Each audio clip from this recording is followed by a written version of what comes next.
infection stems from any one of several types of the influenza virus.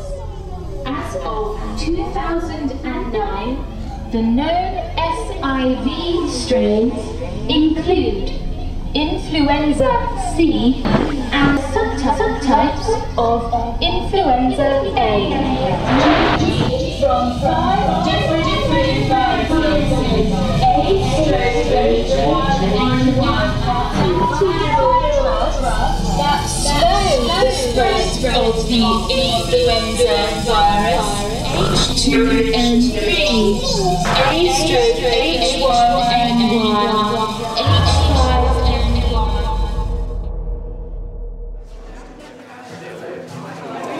The challenge for a young person with the Accidental Festival to experience such adventure and risk-taking at a young age is just perfect. Risk is part of theatre, and so when you're talking about the mainstream, that's got to be at the centre of the programme, not at the margins. It's not got to be an extraordinary thing, but the actual mainstay of the way that people teach. Otherwise, you're turning out sausages in a sausage factory. I think you have to be mad to go into theatre, and I wouldn't do it. If I had it to do again, I'd do something else. But I don't have it to do again. I think it's an excellent idea that 19-year-olds have been thrown in at the deep end, although there are consequences that might be positive and negative.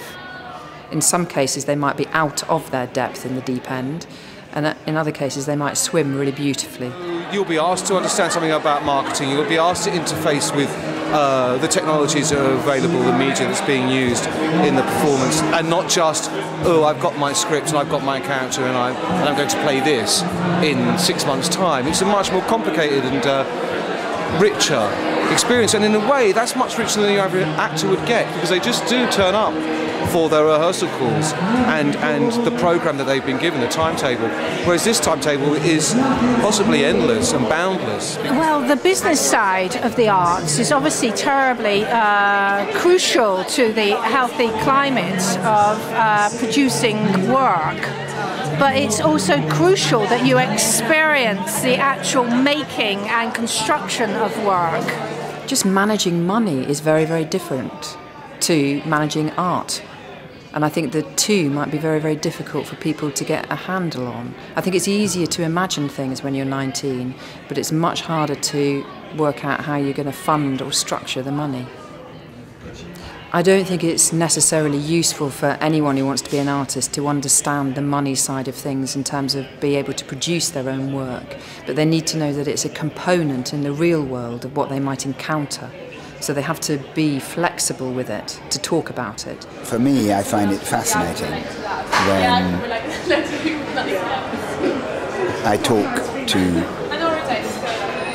an audience such as this, because there's an enormous amount of openness, but also a great deal of misunderstanding as to what different things consist of, what possibilities there are. That what these students really need to realise their potential in this area of work is courage, really, and that can be supported by the enthusiasm of the lecturers in supporting them and just allowing them to find the work within themselves, really. There are so many measurements of success. There is critical success, there is the approval of your peers, there is the approval of people you respect and admire. So for me, I think one must be very cautious about which group one is going to listen to. I would listen to all three. The festival serves a way of getting real focus, real clarity in the students' process, and really what trying to make work is about. They have a really good dry run at making. It's not even a dry run; it's a wet run. They've got an audience, so they've got water too. So yeah, they're going to have. Without it, I think one could stumble along for 3 years and realise one's never really tested one's practice.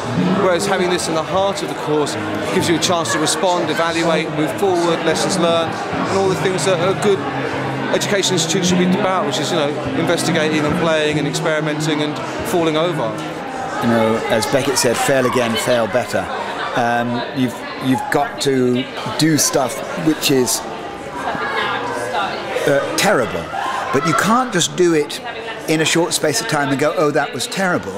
You have to go on a journey, not just a journey through space or place, but a journey through time, and a year is absolutely not too long, because that way you will have genuinely experienced something, and you won't say, oh, I failed then, but then that was over quickly and I'm on to the rest of my successful career. No, you've actually got to experience something throughout a sufficiently long period of time, otherwise it has no effect and it cannot actually help you change or develop. I think it's very, very hard for a young person leaving any drama school or university and trying to find work in the theatre now, because there's a major recession and also because there's a Tory government coming. So I think it will be difficult, but imagination is all.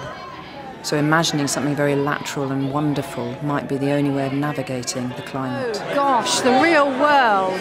Well, I think there you have to take a deep breath and always hold on to your vision, because it's going to get really knocked and unsupported. So it's important that at this age they kind of really gather the courage and the strength to keep taking those risks. Taking risks is always a good thing to aim for. However, there's a difference between taking a risk with very little experience and taking a risk with a lot of experience. So the risk is riskier if you have less experience, but still to be embarked upon.